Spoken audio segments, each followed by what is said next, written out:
Dubai से शोहर की मौत की खबर आई तो जिठानी ने घर से निकाल दिया और कहा कि सड़क पर बैठकर भीख मांगो, लेकिन दोबारा इधर घर मत आना।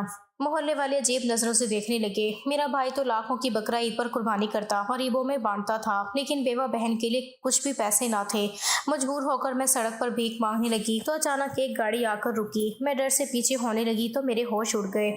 सुबह के ठीक बजे जब पूरा मोहल्ला गहरी नींद सो रहा था, मेरी आंख खुली और जैसे ही मैं किचन में आई तो किचन के ठंडे फर्श पर पाँव रखकर मेरी पूरी नींद खुल गई। सच्ची बात तो ये है कि मुझे जागने के लिए किसी अलार्म की ज़रूरत ही नहीं पड़ती थी, क्योंकि मेरे दिल में जिठानी शमीम के गुस्से और तानों का एक ऐसा खौफ बैठ चुका था जो मुझे रात को भी चैन से सोने नहीं देता था। मैंने जल्दी से किचन का चूल्हा जलाया और चाय के लिए पानी उबलने रख दिया। हाथ पाँव ठंडे हो रहे थे, लेकिन मुझे अपने हाथ गर्म करने से ज़्यादा इस बात की फिक्र थी कि अगर सुबह 7 बजे तक पूरे खानदान का नाश्ता मेज़ पर ना सजा तो शमीम आपे से बाहर हो जाएगी। मैंने जल्दी जल्दी आटा गूंथा और पराठे बनाने शुरू किए। अभी 6:30 ही बजे थे कि किचन के दरवाजे पर एक जोरदार धमाका हुआ और शमीम अपनी भारी आवाज़ में चिल्लाते हुए अंदर दाखिल हुई। उसके चेहरे पर सुबह सुबह ही 12 बज रहे थे। उसने तपते हुए तवे को देखा और मेरे सर पर खड़ी होकर कहने लगी कि महरीन, तुम्हारे हाथ क्यों नहीं चल रहे?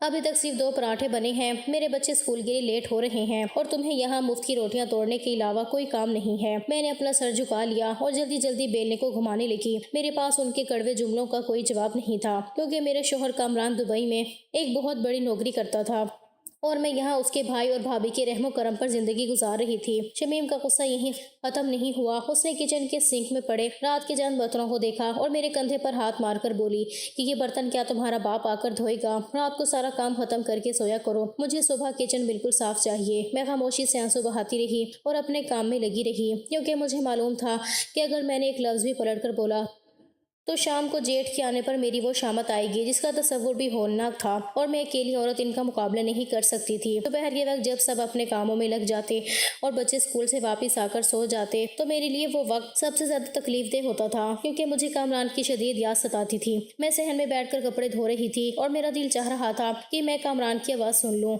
इससे अपने दिल का हाल कहूँ और उसे बताऊं कि उसके पीछे उसकी बीवी किस जहन्नुम में रह रही है। लेकिन मेरे पास ये सहूलत भी मौजूद नहीं थी। पूरे 6 महीने हो चुके थे जब शमीम ने मुझसे मेरा मोबाइल फ़ोन ज़बरदस्ती छीन लिया था। मुझे अच्छी तरह याद है वो इतवार का दिन था जब कामरान का फ़ोन आया और मैं उससे बात कर रही थी तो शमीम ने मेरे हाथ से फ़ोन झपट लिया था और कहा था कि इस घर में बिजली और राशन का खर्चा पूरा नहीं हो रहा और तुम यहाँ घंटों फ़ोन पर फजूल बातें करती हो। तुम्हारे शोहर के पैसे तो घर के बिलों में ही उड़ जाते हैं, इसलिए ये अयाशी अब बंद होगी। उस दिन के बाद से मेरा कामरान से कोई राब्ता नहीं था। कामरान जब भी फ़ोन करता था तो वो सीधा जेठ के नंबर पर आता था और शमीम मुझे सिर्फ 2 मिनट के लिए फ़ोन देती थी, वो भी अपने सामने लाउड स्पीकर पर, ताकि मैं कामरान को अपने ऊपर होने वाले मजालिम ना बता सकूं। कामरान फ़ोन पर जब मुझसे पूछता था कि महरीन तुम कैसी हो, तो मैं शमीम की घूरती हुई आंखों को देखकर सिर्फ इतना ही कह पाती कि मैं बिल्कुल ठीक हूँ, आप अपना ख्याल रखें।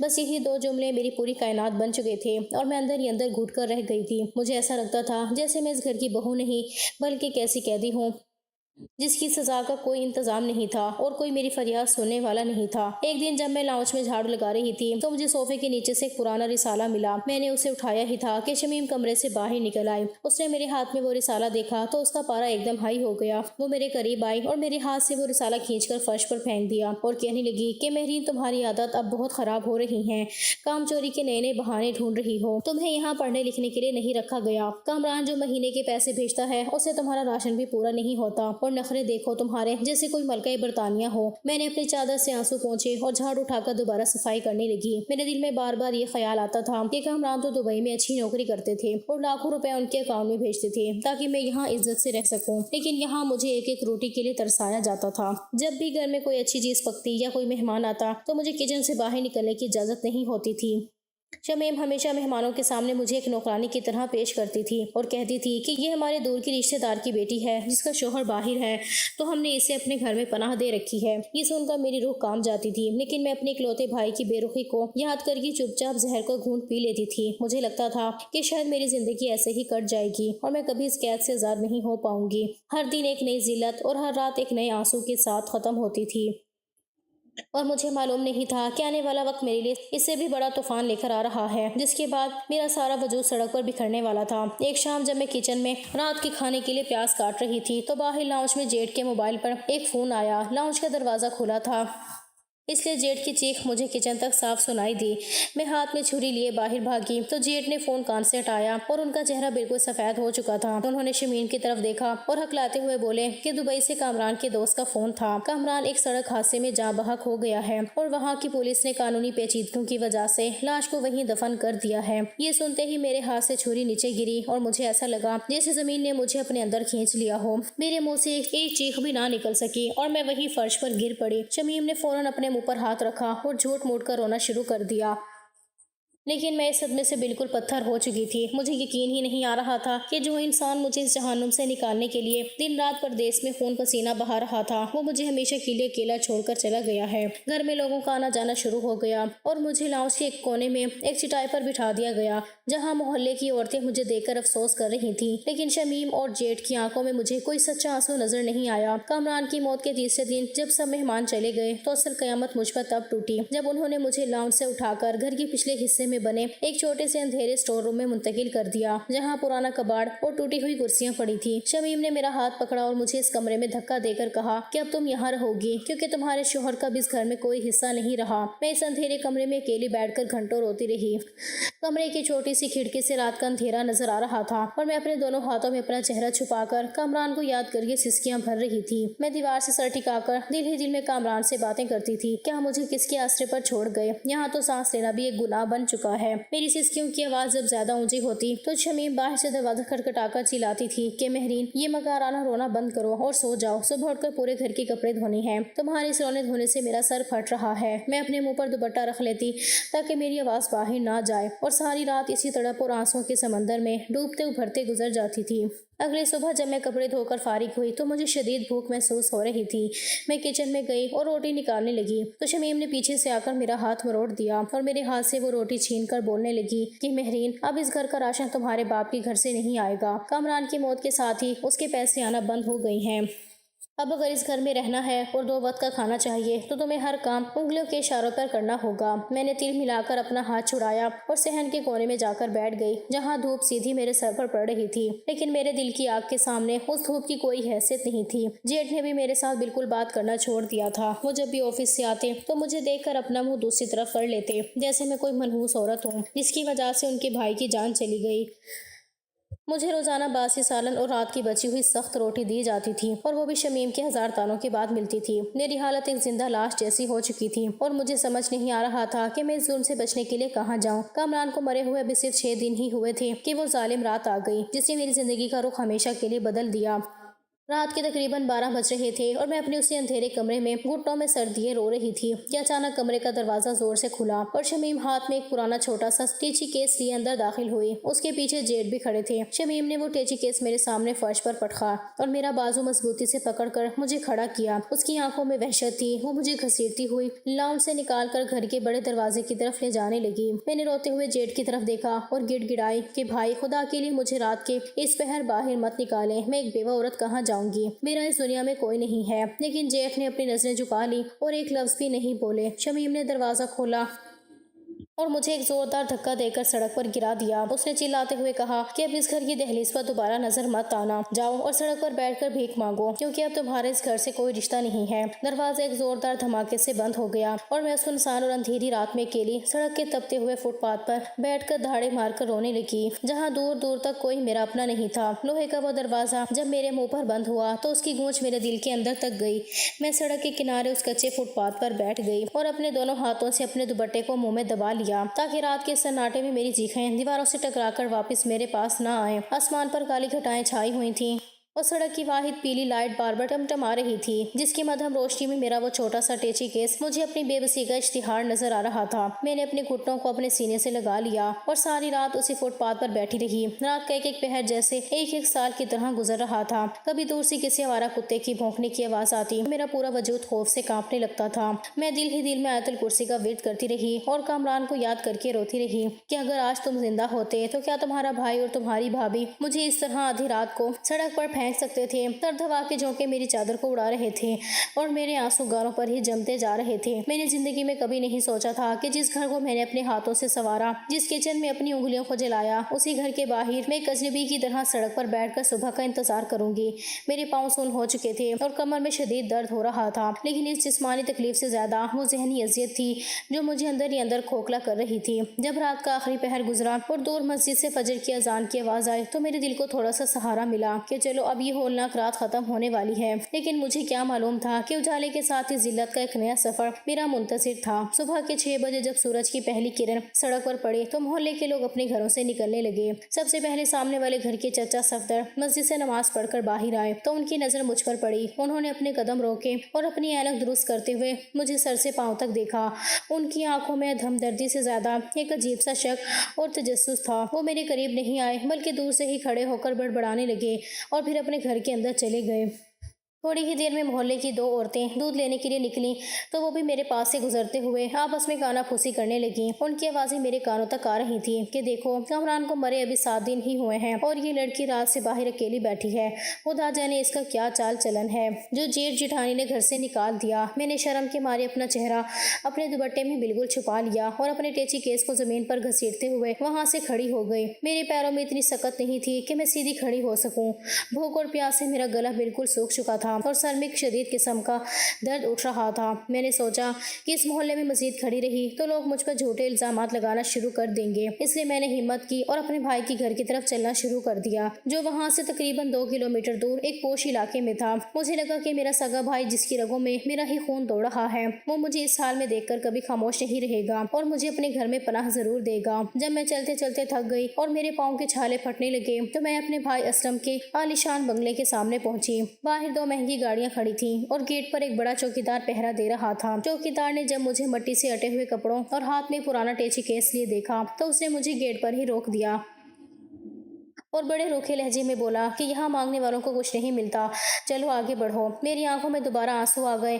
मैंने उसे रोते हुए बताया कि मैं असलम की सगी बहन हूँ, तुम अंदर जाकर साहब को बताओ कि उनकी बेवा बहन महरीन बाहर खड़ी है। चौकीदार ने मुझे हैरत से देखा और फिर अंदर चला गया। तकरीबन 10 मिनट बाद मेरा भाई असलम बड़े रौब से बाहर निकला। उसके चेहरे पर मुझे देखकर कोई खुशी या दुख नहीं था बल्कि एक अजीब सी घबराहट थी। वो गेट के कोने में मुझे ले गया और धीमी आवाज में कहने लगा कि महरीन, तुम यहाँ इस हाल में क्यों आई हो और तुम्हारा ये सामान यहाँ क्या कर रहा है? अगर मेरी बीवी या ससुराल वालों ने तुम्हें देख लिया तो मेरी क्या इज्जत रह जाएगी? मैंने रोते हुए असलम का हाथ पकड़ा और कहा कि भाई, कामरान के मरने के बाद जिठानी ने मुझे रात को घर से निकाल दिया है। खुदा के लिए मुझे अपने घर के किसी कोने में पनाह दे दो। मैं तुम्हारे बच्चों के कपड़े धो दूंगी, घर की सफाई कर दूंगी, लेकिन मुझे सड़क पर मत छोड़ो। असलम ने फौरन अपना हाथ पीछे खींचा और इधर उधर देखते हुए बोला कि तुम पागल तो नहीं हो गई? महरीन, नाइला तुम्हारी जिम्मेदारी कभी नहीं उठाएगी। मेरे पास तुम्हारे लिए इस घर में कोई जगह नहीं है और ना ही मेरे पास फालतू पैसे हैं जो मैं तुम्हारे अखराजात उठाऊं। तुम कहीं और चली जाओ। मैंने अपने भाई के उन अल्फाज को सुना तो मेरा दिल बिल्कुल टुकड़े टुकड़े हो गया। ये वही भाई था जो हर साल बकरा ईद पर लाखों रुपए के महंगे बकरे और गायें खरीद कर लाता था। पूरे मोहल्ले में उसकी कुर्बानी का चर्चा होता था। वो गरीब और मस्कीनों में गोश्त और पैसे दिल खोल कर बांटता था ताकि सोसाइटी में उसका नाम हो। लेकिन आज उसकी अपनी सगी बेवा बहन उसके सामने झोली फैलाकर चंद दिनों की पनाह मांग रही थी तो उसके पास ना दिल था और ना ही पैसे थे। उसने अपनी जेब से 500 का एक नोट निकाला और मेरी तरफ बढ़ाते हुए कहा कि ये रखो और यहाँ से जल्दी निकलो, नाइला जागने वाली है। मैंने उसके हाथ से वो नोट नहीं लिया बल्कि अपने टेची गैस का हैंडल पकड़ा और बिना कुछ पीछे मुड़ गई। मेरी आंखों के सामने अंधेरा छा रहा था और मुझे समझ आ गया था कि इस दुनिया में रिश्तों की कोई हैसियत नहीं होती। इंसान जब गरीब और बेसहारा हो जाए तो सगे भाई भी अपनी इज्जत के खौफ से पहचानने से इनकार कर देते हैं। मैं उसके बंगले की ऊंची दीवारों को देखती हुई सड़क पर वापस आ गई और अब मेरे पास आने के लिए कोई दूसरा रास्ता नहीं बचा था क्योंकि दुनिया के सारे दरवाजे मेरे मुंह पर एक एक करके बंद हो चुके थे और अब मुझे जिंदगी की सबसे बड़ी जंग अकेले ही लड़नी थी। दोपहर की कड़ती धूप अब मेरे सर पर पहुंच चुकी थी और सड़क से उड़ती हुई तपिश मेरे चेहरे को झुलसा रही थी। भूख की वजह से मेरा पेट पीठ से लग चुका था और प्यास से जुबान तालवे से जा टकराई थी। मैं चलते चलते शहर के सबसे मसरूफ बाजार के एक कोने में पहुंची जहाँ एक बड़ा सा सायादार दरख्त था और उसके नीचे एक फुटपाथ बना हुआ था। मेरी हिम्मत बिल्कुल जवाब दे गई थी। मैंने वही फुटपाथ पर अपनी चादर बिछाई और उस पर बैठ गई। मेरे पास अब अपनी हालत को बचाने का कोई तरीका नहीं था। मैंने शर्म से अपनी आंखें बंद की और अपना एक हाथ आगे फैला दिया। मेरी जिंदगी का ये सबसे पहला लम्हा था जब मैंने किसी के सामने भीख मांगने के लिए हाथ उठाया था। बाजार में लोगों का हजूम था, कोई अपने बच्चों के साथ शॉपिंग कर रहा था तो कोई गाड़ियों में आराम से बैठकर गुजर रहा था।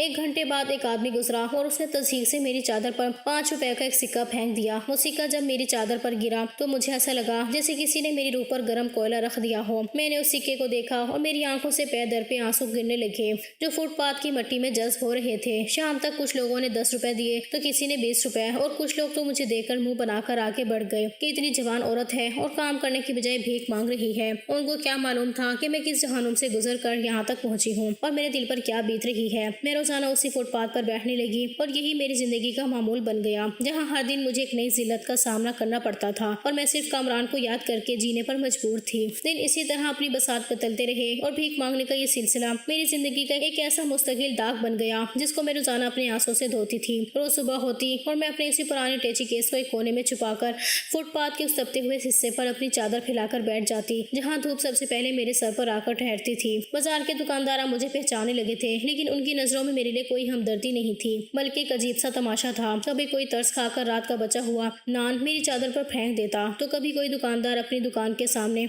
झाड़ू लगाते हुए मुझ पर मट्टी उड़ा देता और कहता कि यहाँ से आगे बढ़ो, ग्राहकों के आने का वक्त हो गया है। मैं चुपचाप अपनी चादर समेटती और चंद कदम आगे जाकर दोबारा बैठ जाती। मेरी गैरत अब बिल्कुल मर चुकी थी, क्योंकि भूख और प्यास इंसान से सब कुछ छीन लेती है। मुझे रोजाना जो 50 से 60 रुपए मिलते उससे सिर्फ एक वक्त की सूखी रोटी खरीदती और पानी पीकर शुक्र अदा करती। एक हफ्ते बाद एक दिन दोपहर के वक्त सड़क पर एक तेज ब्रेक की आवाज आई और एक चमकती हुई इंतहाई महंगी काली गाड़ी बिल्कुल मेरे पास आकर रुक गई। गाड़ी इतनी बड़ी और शानदार थी कि बाजार के चंद दुकानदार भी अपनी दुकानों से बाहर निकलकर उसे देखने लगे। मैं उस बड़ी गाड़ी को देखकर खौफ के मारे पीछे होने लगी और अपनी चादर को समेटने लगी, क्योंकि मुझे लगा कि शायद इस गाड़ी का मालिक मुझे यहाँ बैठने की वजह से झिड़कने वाला है या पुलिस को बुलाने वाला है। मैंने डर के मारे अपना चेहरा घुटनों में छुपा लिया ताकि कोई मेरी शक्ल ना देख सके। गाड़ी का पिछला दरवाजा खुला और एक महंगे जूते की आवाज़ फुटपाथ की मट्टी पर गूंजी।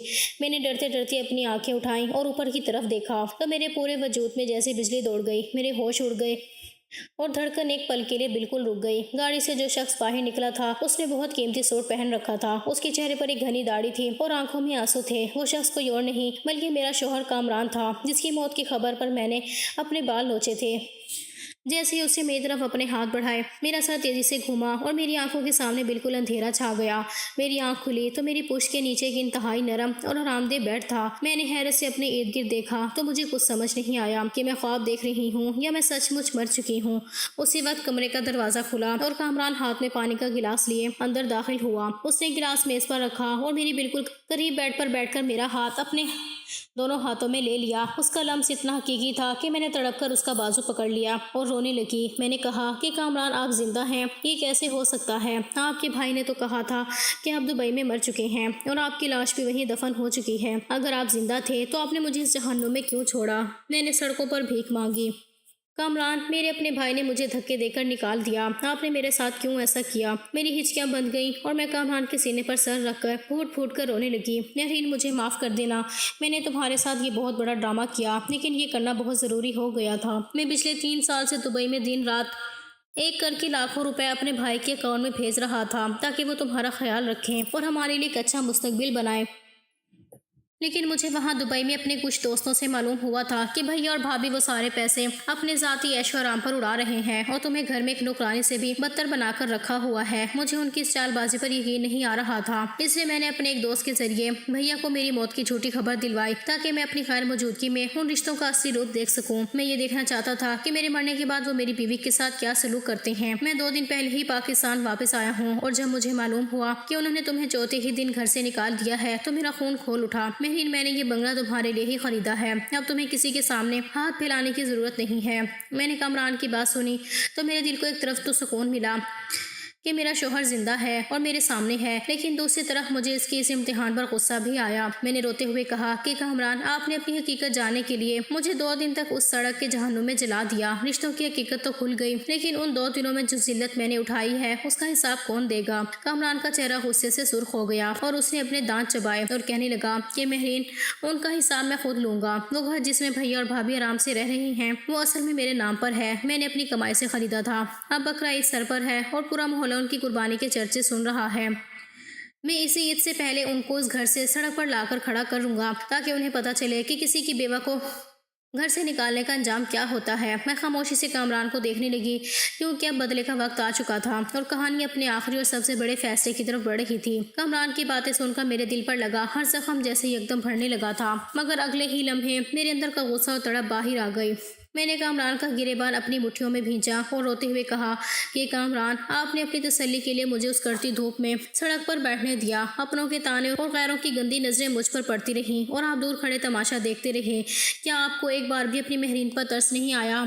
कामरान ने तड़प कर मुझे अपने बाजों में समेट लिया और उसकी आंखों से गिरते आंसू मेरी चादर पर टपकने लगे। उसने मेरे हाथों को चूमते हुए कहा कि खुदा की कसम मेहरीन, मैं जैसे ही शहर पहुंचा और मुझे मालूम हुआ कि उन जालिमों ने तुम्हें सड़क पर फेंक दिया है, तो मैं पागलों की तरह तुम्हें ढूंढ रहा था। मैंने एक सेकंड भी जाया नहीं किया और तुम्हें जहन्नुम से निकाल लाया। अब बकरा ईद सर पर है और पूरा मोहल्ला देख रहा है कि मेरा साला और मेरा भाई दोनों लाखों रुपए की कुर्बानी की तैयारियां कर रहे हैं। अब मैं उनको ऐसी कुर्बानी सिखाऊंगा कि उनकी नस्लें याद रखेंगी। अगली सुबह कामरान ने अपने वकील और पुलिस अफसर को साथ लिया और मुझे गाड़ी में बिठाकर सीधा अपने पुराने घर की तरफ निकल पड़ा। जैसे ही हमारी गाड़ी जेठ के घर के सामने रुकी तो बाहर गली में बकरा ईद के लिए लाए गए 2 महंगे और भारी बकरे बंधे हुए थे, जिनको देखने के लिए मोहल्ले के बच्चे जमा थे। कामरान ने गाड़ी का दरवाजा खोला और पूरे रौब के साथ अंदर दाखिल हुआ। मैं भी उसके पीछे पीछे लाउंज में आई, जहाँ जेठ और जेठानी आराम से सोफे पर बैठे ईद की शॉपिंग के बैग देख रहे थे। जैसे ही जेठानी शमीम की नजर कामरान पर पड़ी, उसके हाथ से चाय का कप छूटकर फर्श पर गिर गया और वो चटक कर टूट गया। जेठ की आंखें खौफ के मारे बाहर निकल आई। वो अपनी जगह से खड़े हो गए और हकलाते हुए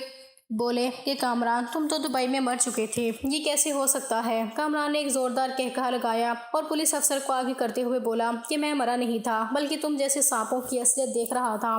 तुमने मेरे मरने के चौथे दिन मेरी बेवा बीवी को सड़क पर भीख मांगने के लिए निकाल दिया ना। अब ये पुलिस वाले तुम्हारा सामान इस घर से बाहर फेंकेंगे। चलो निकलो यहाँ से, ये घर मेरा है और मैं इसे अभी लॉक करवा रहा हूँ। पुलिस वाले जैसे ही जेठ और जेठानी का सामान बाहर निकालने के लिए बेडरूम की तरफ बढ़े तो शमीम मेरे पैरों में गिर पड़ी। वो रोते हुए कहने लगी कि मेहरीन, खुदा के लिए हमें माफ कर दो, ईद के दिन है, हम इस सामान और बच्चों के साथ कहाँ जाएंगे? लोग हमें तमाशा बनाएंगे।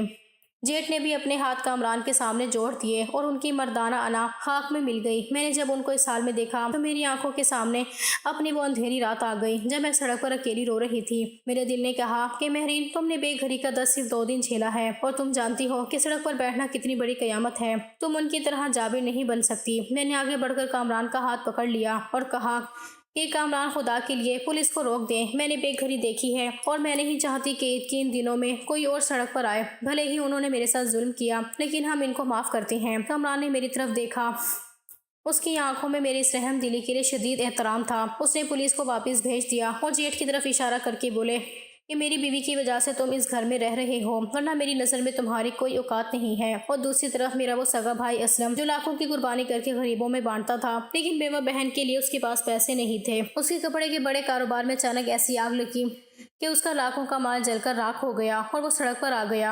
अल्लाह ने किसी लड़ाई झगड़े के बगैर हमारा बदला खुद ही उनसे ले लिया। अब मैं और कामरान अपने उस नए घर में हंसी खुशी जिंदगी गुजार रहे हैं और मुझे समझ आ गया है कि दुनिया के रिश्ते भले ही झूठे हों, लेकिन ऊपर वाले की लाठी बेआवाज है। वो जब घुमाता है तो जालिमों को नामो निशान मिटा देता है और सब्र करने वालों को फर्श से उठाकर अर्श पर बिठा देता है।